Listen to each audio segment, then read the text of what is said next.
ورحمۃ اللہ وبرکاتہ نحمده ونصلي على رسوله الكريم اما بعد فقد قال الله نبی صلی اللہ علیہ وسلم کنتم خیر امت اخرجت للناس۔ میرے محترم دوستو، اللہ تبارک و تعالی نے ہر ایک ایمان والے کو بہت ہی قیمتی بنایا ہے۔ ہر ایک ایمان والے کو اللہ پاک نے خوشخبری دینے والا بھیجا ہے۔ اللہ نے اس ایمان والے کی جو تعریف فرمائی ہے، اپنی دین کی نسبت کی بنا پر تعریف فرمائی ہے کہ اللہ نے حضور پاک صلی اللہ علیہ وسلم کی امت کے اندر پیدا فرمایا۔ اس امت کو بہترین ہونے کا لقب بھی دیا ہے۔ کس لیے دیا؟ کہ یہ دین کے کام کو کرتے ہیں۔ اسی کے اوپر آپ حضرات کے سامنے تھوڑی سی عرض کرنا چاہتا ہوں۔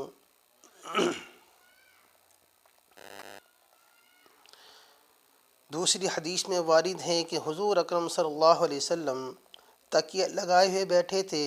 جوش میں اٹھ کر بیٹھ گئے اور قسم کھا کر فرمایا کہ تم نجات نہیں پاؤ گے جب تک کہ ان کو ظلم سے نہ روک دو۔ کیا فرما رہے ہیں اللہ کے نبی؟ یہ بھی اس کی مدد ہے۔ اگر کہیں برا کام ہو رہا ہے تو اس برائی کا روکنا، اگر ہمارے اندر اللہ نے اتنی طاقت دی ہے کہ ہم ہاتھ سے روک دیں تو ہاتھ سے روک دیں، اگر زبان سے روکنے کی طاقت دی ہے تو زبان سے روک دیں۔ اگر اللہ نے ہمیں جس طریقے سے بھی بنایا ہے، اگر ہم میں اتنی بھی طاقت نہیں ہے تو کم سے کم اس آدمی کو دل سے برا سمجھے جو برا کام کر رہا۔ اگر ہم اتنا بھی نہیں کر سکتے، یہ ایمان کا سب سے کم درجہ ہے۔ تو اللہ کے نبی حضور پاک صلی اللہ علیہ وسلم نے فرمایا کہ ظالم کی بھی مدد کیا کرو۔ صحابہ نے عرض کیا، یا رسول اللہ ظالم کی کیسے مدد کریں؟ کہ اس کو ظلم کرنے سے روک دو۔ یہی اس کا اس کی مدد ہے۔ ایک اور حدیث میں حضور اکرم صلی اللہ علیہ وسلم نے قسم کھا کر فرمایا، تم امر بالمعروف اور نہی عن المنکر کرتے رہو اور ظالموں کو ظلم سے روکتے رہو اور حق بات کی طرف کھینچ کر لاتے رہو، ورنہ تمہارے قلوب بھی اسی طرح خلط متل کر دیے جائیں گے۔ کیا فرما رہے ہیں؟ کہ اگر آپ نے اچھائی کا حکم نہ کرا، برائی کو نہ روکا، تو پھر اللہ تمہارے دلوں کو بھی انہی کا جیسا کر دے گا۔ جیسے کہ حضرت لوط علیہ السلام کی قوم کے اندر ہوا کرتا تھا، وہ بدکاری، زنا خوری، قتل کرنا، مار لوٹ، ڈکیتی، ڈاکہ، یہ ساری چیز کرتے تھے، اور لوگ سمجھایا بھی کرتے تھے، لیکن سمجھانے کے باوجود پھر ان کے ساتھ مل جایا کرتے تھے، جیسے وہ کرتے تھے ایسے وہ کرتے تھے۔ پھر اللہ پاک نے ان کے قلوب کو، ان کے دلوں کو بھی ایسے ہی گنہگار کی طرح کر دیا۔ اگر آج ہم برائی کو نہ روکیں گے، بھلائی کی دعوت نہ دیں گے، بھلے کاموں کی طرف نہیں بلائیں گے، تو اللہ پاک ہمارے دلوں کو بھی ایسی طرح سے کر دے گا جیسے گنہگار کا دل ہے۔ میرے محترم دوستو، اور حق بات کی طرف کھینچ کے لاتے رہو، ورنہ تمہارے قلوب بھی اسی طرح خلط ملت کر دیے جائیں گے جس طرح ان لوگوں کے کر دیے گئے، اور اسی طرح تم پر بھی لعنت ہوگی جس طرح ان پر یعنی بنی اسرائیل پر لعنت ہوئی۔ قرآن پاک کی آیت تائید اس لیے پڑھی کہ ان آیت شریفہ میں ان لوگوں پر لعنت فرمائی ہے، اور سب لعنت من جملہ ان اسباب کے یہ بھی ہے کہ وہ منکرات سے ایک دوسرے کو نہیں روکتے تھے، یعنی کہ غلط بات ہوتی رہتی تھی اور غلط بات کو دیکھتے رہتے تھے، غلط بات سے روکتے نہیں تھے، اور ان کے پاس اٹھنا بیٹھنا، کھانا پینا اپنا سب کیا کرتے تھے۔ اب جیسے گناہگاروں کے قلوب ہو گئے، گناہگاروں کی طلب ہو گئی، اسی طریقے سے اللہ پاک نے ان کے دلوں کو بھی خلط ملت کر دیا۔ آج کل یہ خوبی سمجھی جاتی ہے کہ آدمی صلح کر رہا ہے، جس جگہ جائے ویسا ہی کہنے لگے، اس کو کمال اور وسعت اخلاق سمجھا جاتا ہے۔ ایک آدمی ایسا میرے پاس آیا تو میری سی کہنے لگا، اور دوسرے کے پاس جا رہا تو اس کی سی کہنے لگا۔ ایسا آدمی اللہ کی نگاہ میں جو ہے بہت بڑا گنہگار ہے۔ اس کی وہاں لگا دی، اس کی چغلی وہاں لگا دی۔ چغلی کرنا، غیبت کرنا، یہ بہت بڑا گناہ ہے۔ ایک اللہ کے نبی حضور پاک صلی اللہ علیہ وسلم کے زمانے میں ایک عورت نے روزہ رکھا، اور روزہ رکھنے کے بعد جو ہے اکثریت ہوتی ہے عورتوں میں، جہاں 4 عورتیں بیٹھ جاتی ہیں وہاں ایران توران کی انگے تنگے کی گانے لگے، اس نے یہ کرا، اس نے یہ کرا، اس نے یہ کرا۔ تو اس کو جو ہے جب غیبت چالو کر دی، اس عورت کو اتنا روزہ لگا، اتنی پیاس کی شدت بڑھی کہ اس کی زبان جو ہے حلق سے باہر آ گئی، اور آنکھیں نکلنے لگی۔ اللہ کے لال رسول پاک صلی اللہ علیہ وسلم کے سامنے اسے حاضر کرا گیا، تو آپ نے پوچھا کہ تم نے جو ہے اپنے مرے ہوئے بھائی کا گوشت کھایا ہے، آپ کے دانتوں سے جو ہے خون کا اظہار ہو رہا۔ یا رسول اللہ، میں تو روزے سے ہوں، کہ آپ نے جو ہے غیبت کی۔ غیبت کرنا کیسا بڑا گناہ ہے کہ جیسے اپنے سگے بھائی کا گوشت کھانے کے برابر، اتنی بڑی۔ اللہ ہم سب کو بچنے کی توفیق عطا فرمائے۔ میرے محترم دوستو، ہمیں کسی کی غیبت نہیں کرنی، ہمیں کسی کی چغلی نہیں کرنی، ہمیں کسی پہ اوپر بہتان نہیں لگانا۔ اب بہتان کیا چیز ہے؟ بہتان یہ ہے کہ میں نے جو ہے کوئی کام کرا نہیں اور میرے اوپر اس کا الزام لگا دیا گیا کہ فلاں کام تم نے کیا ہے، کرا اس نے اور لگا دیا میرے اوپر۔ تو یہ بہت بڑا گناہ ہے کہ اس کی سزا جو ہے آخرت میں تو ملے گی ہی ملے گی، لیکن دنیا میں بھی اس کی سزا مل کے رہے گی۔ اس لیے جو ہے ہمیں جو ہے چغلی سے، غیبت سے، جھوٹ سے، فریب سے، مکاری سے، بدکاری سے جو ہے بچنے کی جو ہے کوشش کرنی۔ جب انسان کسی کام کی کوشش کرتا ہے، محنت کرتا ہے، پھر اللہ پاک اسے کامیاب کرتے ہیں۔ اس کی محنت کو، اس کی کوشش کو جو ہے ضائع نہیں کرتے۔ وسعت اخلاق سمجھتا ہے، حالانکہ یہ علل اطلاق غلط ہے، بلکہ جہاں میرے محترم دوستو، اللہ تبارک و تعالیٰ نے بہت بڑا گناہ کرا، اللہ تعالیٰ کے نزدیک بہت بڑا گناہ ہے۔ امر بالمعروف اور نہی عن المنکر قطعاً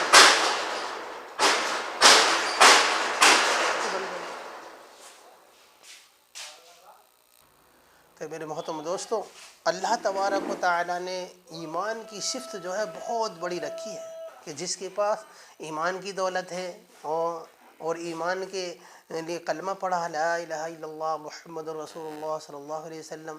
تو اپنی بندگی کا، اپنی غلامی اقرار کر رہا، اور پھر بھی جو ہے بندگی نہیں کر رہا، اللہ کے سامنے جھکنے کو تیار نہیں۔ اس لیے جو ہے اللہ پاک نے فرمایا، آج کل یہ خوبی سمجھی جاتی ہے کہ آدمی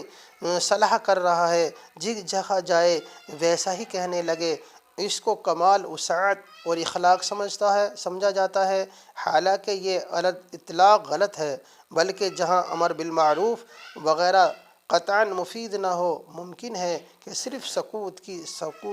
کچھ گنجائش نکل آئے، نہ کہ وہاں ملانے کی، لیکن جہاں مفید ہو سکتا ہے، مثلا اپنی اولاد، اپنے ماتحت، اپنے دست نگراں لوگوں میں، وہاں کسی طرح بھی یہ سکوت کمال اخلاق نہیں، بلکہ سکوت کرنے والا شرعاً جو ہے گنہگار ہے۔ مان لو ہم کہیں سفر کے اندر جا رہے ہیں، وہاں پہ غلط بات ہو رہی ہے، اب ہم اکیلے ہیں، وہاں 10-20 اور ہیں بیٹھے ہیں، اور ہمارا بولنا قطعاً وہاں صحیح نہیں ہے، تو ایسی جگہ کیا ہے، سکوت فرمانا چاہیے۔ اور ہمارے گھر کے اندر یا اولاد کے اندر کوئی ایسی غلط بات ہو رہی ہے اور ہمارے اندر طاقت ہے روکنے کی، تو وہاں پر چپ نہیں رہنا چاہیے، غلط بات کو روک دینا چاہیے۔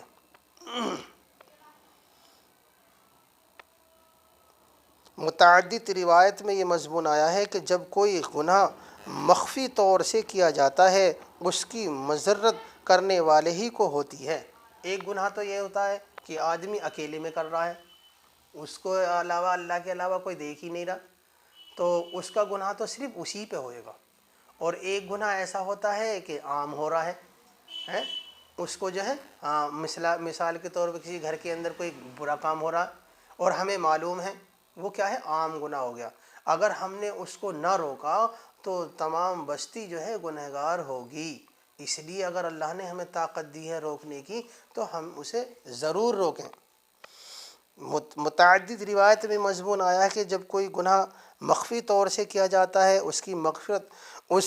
مغفرت کرنے والے ہی کو ہوتی ہے، لیکن جب کوئی گناہ کھلم کھلا کیا جاتا ہے اور لوگ اس کے روکنے پر قادر ہیں اور پھر نہیں روکتے تو اس کی مسرت اور نقصان بھی عام ہوتا ہے۔ اب ہر شخص اپنی ہی حالت پر غور کر لے کہ کتنے معاصی اس کے علم میں ایسے کیے جاتے ہیں کہ جن کو روک سکتا ہے اور پھر بھی توجہ لاپرواہی اور بے اتفاقی سے کام لیتا ہے۔ اور اس سے بڑھ کر ظلم یہ ہے کہ کوئی اللہ کا بندہ اس کو روکنے کی کوشش کرتا ہے تو اس کی مخالفت کی جاتی ہے۔ اول تو کوئی روکنے کی کوشش نہیں کر رہا، اب کوئی روکتا بھی ہے تو اس کو برا بھلا کہنے لگتا، ابے بہت بڑا دین کا کام کر رہا، بہت بڑا مولوی بن گیا، تو اسے طعنہ کسی کی جاتی ہیں۔ ہاں، حالانکہ اس کا ہمیں ساتھ دینا چاہیے۔ مخالفت کی جاتی ہے، اس کو روکا نظر بتلایا جاتا ہے، اس کی اعانت کرنے کے بجائے اس کا مقابلہ کیا جاتا ہے۔ اللہ تعالیٰ ایک جگہ اور ارشاد فرماتے ہیں فَسَيَعْلَمُ الَّذِينَ ظَلَمُوا أَيَّ مُنْقَلَبٍ يَنْقَلِبُونَ۔ نبی کریم صلی اللہ علیہ وسلم کا ارشاد ہے اگر کسی جماعت اور قوم میں کوئی شخص کسی گناہ کا ارتکاب کرتا ہے اور وہ جماعت اور قوم باوجود قدرت کے اس شخص کو اس کا گناہ سے نہیں روکتی تو ان پر مرنے سے پہلے دنیا ہی میں اللہ تعالیٰ کا عذاب مسلط ہو جاتا ہے۔ کوئی قوم یا جماعت کوئی غلط کام کر رہی ہے اور اللہ نے ہمیں اس کے روکنے کی طاقت دی ہے، اور پھر ہم نہیں روک رہے تو اس میں کیا ہے، پوری جماعت پوری قوم جو ہے گنہگار ہوگی۔ میرے مخلص بزرگوں اور دوستوں، ترقی اسلام اور مسلمین کے خواہش مند دوستوں، یہ ہے مسلمانوں کی تباہی کے اسباب اور روز بروز بربادی کی وجود ہے۔ ہر شخص اپنے آپے کو دیکھیں کہ میں کتنا بڑا گناہ کر رہا ہوں، برابر والوں کو نہیں، اپنے گھر ہو معاصی میں وہ لوگ مبتلا ہیں، اور آپ حضرات اپنی ذاتی وجاہت اور اثر سے ان کو روکتے ہیں یا نہیں، روکنے کی چھوڑیں، روکنے کا ارادہ بھی کر لیتے ہیں یا نہیں، یا آپ کے دل میں کسی وقت اس کا خطرہ بھی گزر جاتا ہے یہ لاڈلا بیٹا کیا کر رہا ہے، اگر وہ حکومت کا کوئی جرم کرتا ہے، جرم بھی نہیں سیاسی مجالس میں شرکت ہی کر لیتا ہے، تو آپ کو فکر ہوتی ہے کہ کہیں ہم ملوث نہ ہو جائیں۔ ہمارا بیٹا یا ہماری اولاد کوئی غلط کام کر رہی ہے، چوری ڈکیتی یہ سب کر رہی ہے، تو ہمیں پھر اس کی کتنی بڑی فکر ہوئے گی کہ بھئی کہیں اس کو پولیس والے پکڑ کے نہ لے جائیں، اسے قانون کوئی سزا نہ دے دے، اس کی کتنی فکر کرتے ہیں۔ لیکن دین کا کتنا ہی بڑا سا بڑا کام جو ہے ہماری اولاد چھوڑ دیتی ہیں، نمازوں کو چھوڑ رہی ہیں، روزے کو چھوڑ رہی ہیں، حج زکوٰۃ کو چھوڑ رہی ہیں، لیکن ہمیں ذرا سا بھی فکر نہیں کہ ہمارے گھر کے اندر ہماری ماں بہن بیٹی نماز نہیں پڑھتی، ہماری اولاد جو ہے نماز نہیں پڑھ رہی ہیں، ہمارے بچے جو ہے قرآن کی تعلیم نہیں سیکھ رہے، دین کی تعلیم نہیں سیکھ رہے۔ اول تو ہم اس کی کوشش کرتے نہیں، اور کوئی کام آدمی کوئی کرتا بھی ہے تو اس کو طعنہ کسی کرا جاتا ہے، اس کو طعنہ کسی کر کے اس کو بھی جو ہے اس کی ہم رکاوٹ بن جاتے ہیں۔ میرے محترم دوستو، بہت بڑا ہم غلط کر رہے ہیں کہ اصل تو ہم دین کا کام کرتے نہیں، اور جو دین کا کام کر بھی رہا ہے تو اس کے اوپر ہم انگلی اٹھا دیتے ہیں۔ میرے محترم دوستو، ارادہ بھی کر لیتے ہیں یا نہیں، یا آپ اس کے دل میں کسی وقت اس خطرہ بھی گزر جاتا ہے کہ یہ لاڈلا بیٹا کیا کر رہا ہے، اگر وہ حکومت کا کوئی جرم کرتا ہے، جرم بھی نہیں سیاسی مجالس میں شرکت ہی کر لیتا ہے، تو آپ کو فکر ہوتی ہے کہ کہیں ہم نہ ملوث ہو جائیں، اس کو تنبیہ کی جاتی ہے اور اپنی صفائی اور تدبیر کی تدبیریں اختیار کی جاتی ہیں، مگر کہیں احکم الحاکمین کے مجرم کے ساتھ بھی وہی برتاؤ کیا جاتا ہے جو معمولی حاکم عارضی کے جرم کے ساتھ کیا جاتا ہے۔ آپ خوب جانتے ہو کہ ہمارا بیٹا شطرنج کا شوقین ہے، تاش سے دل بہلاتا ہے، نماز کئی وقت کی اڑا دیتا ہے، مگر افسوس کہ آپ کے منہ سے کبھی حرف غلط کی طرح بھی یہ نہیں نکلتا کہ کیا کر رہا ہے، یہ مسلمانوں کے کام نہیں ہے، حالانکہ اس کے ساتھ کھانا پینا چھوڑ دینا کے بھی معمور تھے، جیسے کہ پہلے گزر چکا۔ ایسے بہت سے لوگ ملیں گے جو اپنے لڑکے سے اس لیے ناخوش ہے کہ وہ حرص کے گھرٹ رہتا ہے، ملازمت کی سعی نہیں کرتا یا دکان کا کام سے نہیں کرتا، لیکن ایسے لوگ بہت کم ملیں گے جو لڑکے سے اس لیے ناراض ہوں کہ وہ جماعت کی پرواہ نہیں کرتا، نماز قضا کر دیتا ہے، دین کے کام کو جو ہے چھوڑ دیتا ہے۔ میرے محترم دوستو، اگر صرف آخری ہی کا وبال ہوتا تب بھی یہ امور اس قابل تھے کہ ان کاموں کو کرا جاتا، لیکن قیامت تو یہ ہے کہ اس دنیا کی تباہی کے جس کو ہم عملاً آخرت سے مقدم سمجھتے ہیں، انہیں امور کی وجہ سے غور کیجئے کہ اندھے پن کی کوئی حد بھی ہے کہ من کان فی ہذہ اعمی فہو فی الاعمی فی الآخرۃ۔ میرے محترم دوستو، حضور پاک صلی اللہ علیہ وسلم سے یہ بھی نقل کیا گیا ہے کہ کلمہ توحید لا الہ الا اللہ محمد الرسول اللہ کہنے والے کو ہمیشہ نفع دیتا ہے اور اس سے عذاب اور بلاؤں کو دفع کرتا ہے، جب تک کہ اس کے حقوق سے بے پرواہی اور استخفاف نہ کیا جائے۔ صحابہ کرام رضی اللہ تعالیٰ اجمعین نے عرض کیا کہ اس کی حقوق سے بے پرواہی اور استخفاف کیا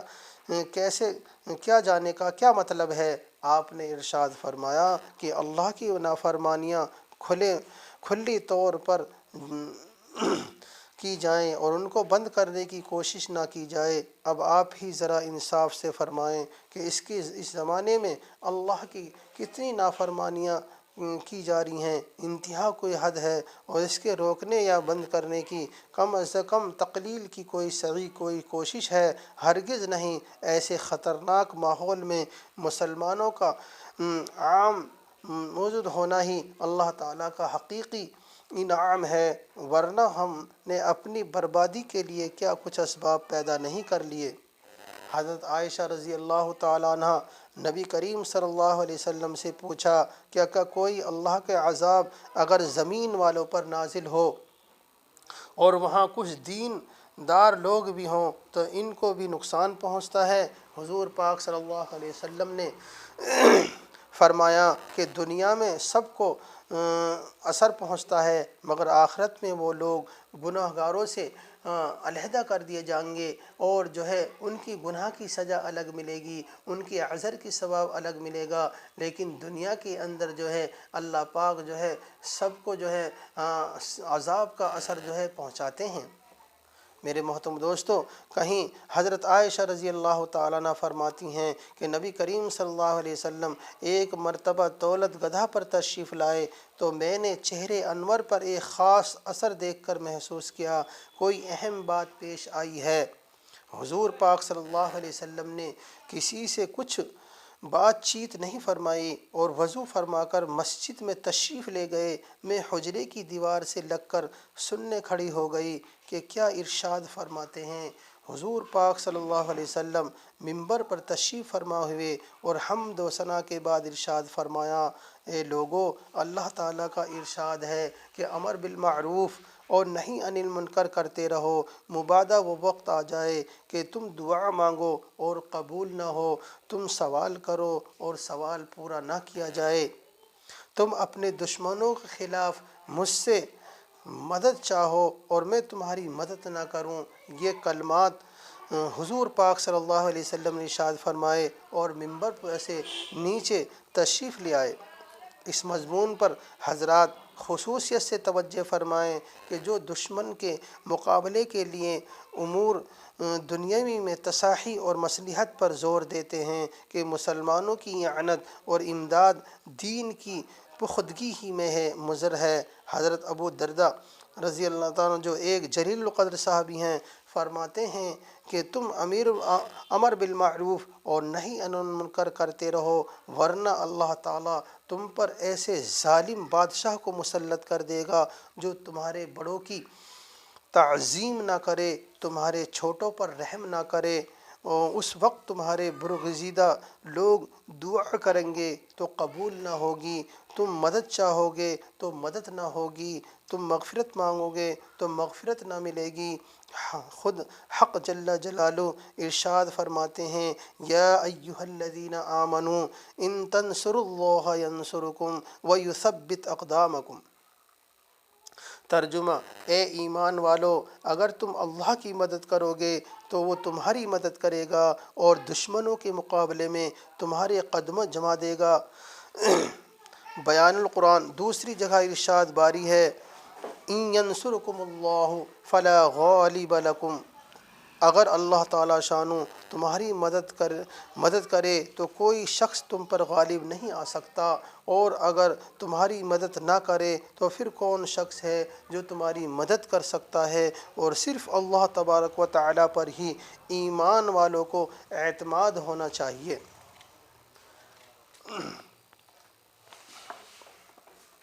دوستو، اللہ تبارک و تعالیٰ نے جو ہے ایمان والے کو جو ہے ایک رہبر بنا کر بھیجا ہے، ایک بادشاہ بنا کے بھیجا ہے، اپنی دین کی اشاعت کے لیے بھیجا ہے، اپنے دین کے کام کو کرنے کے لیے بھیجا ہے۔ آج ہم دنیا کی رنگ میں اور دنیا کی جو ہے چہل پہل میں اور دنیا کی سجاوٹ میں اور دنیا کو بنانے کے لیے، مکان دکان بنانے کے لیے، کوٹھی بنگلہ گاڑی بنانے کے چکر میں ہم پھنس گئے ہیں۔ میرے محترم دوستو، دنیا جو ہے ایک امتحان گاہ ہے۔ اگر ہم اس دنیا کے اندر رہ کر اللہ کے حکم اور حضور پاک صلی اللہ علیہ وسلم کے طریقے پہ زندگی گزار کے چلے جائیں گے تو پھر اللہ کا حکم ہے کہ میں اسے دنیا میں بھی کامیاب کروں گا اور مرنے کے بعد بھی کامیاب کروں گا۔ میرے محترم دوستو، در منصور میں روایات ترمذی وغیرہ حضرت حذیفہ رضی اللہ تعالیٰ عنہ سے نقل کیا گیا ہے کہ حضور اقدس صلی اللہ علیہ وسلم نے قسم کھا کر یہ ارشاد فرمایا کہ تم لوگ امر بالمعروف اور نہی عن المنکر کرتے رہو، ورنہ اللہ جل جلالہ اپنا عذاب تم پر مسلط کر دے گا، پھر تم دعا مانگو گے تو قبول نہ ہوگی۔ اگر ہم نے دین کے کام کو کرنا چھوڑ دیا اور دین کی دعوت کو دینا چھوڑ دیا اور جو ہے برائی سے روکنا چھوڑ دیا، بھلائی کی طرف بلانا چھوڑ دیا، تو جب اللہ کا عذاب آئے گا تو پھر دیندار لوگ، نمازی لوگ یہ بھی جو ہے بخشے نہیں جائیں گے، سب کی پکڑ ہو جائے گی۔ اس لیے جو ہے ہمیں جو ہے اپنے دین کے کام کرنا، برائی سے روکنا، بھلائی کی طرف جو ہے بلانا، یہی عن المنکر ہے۔ یہاں پہنچ کر میرے بزرگ اول یہ سوچ لیں کہ ہم لوگ اللہ کی کس قدر نافرمانیاں کرتے ہیں، پھر معلوم ہو جائے گا کہ ہماری کوششیں بیکار کیوں جاتی ہیں، ہماری دعائیں بے اثر کیوں رہتی ہیں، ہم اپنی ترقی کے بیج بو رہے ہیں یا تنزل کے۔ میرے محترم دوستو، نبی کریم صلی اللہ علیہ وسلم کا ارشاد ہے کہ جب میری امت دنیا کو بڑی سمجھنے لگے گی تو اسلام کی ہیبت اور وقعت اس کے قلوب سے نکل جائے گی۔ ہم جب دنیا کو جو ہے اپنے سب کچھ سمجھنے لگیں گے تو پھر اللہ پاک جو ہے اپنی دین کی محبت اور کو دل سے نکال دیں گے۔ اس لیے جو ہے ہمیں اپنے دین کے اوپر لگا رہنا ہے، اپنے دین کے اوپر محنت کرنی ہے، اپنے دین کے اوپر جمع رہنا ہے، پھر اللہ کی مدد ہوئے گی۔ صحابہ اکرام رضی اللہ تعالیٰ اجمعین نے اپنے دین کے اوپر جمے رہے، اپنے جو ہے دین کے اوپر محنت کرتے رہے اور دین کے کام کو کرتے رہے، پھر اللہ کی کیسی مدد ہوئی کہ تھوڑے سے صحابہ ہزاروں کے کافروں کے مذہب کو جیتتے جا رہے ہیں اور یہ فرما رہے ہیں اے مسلمانوں،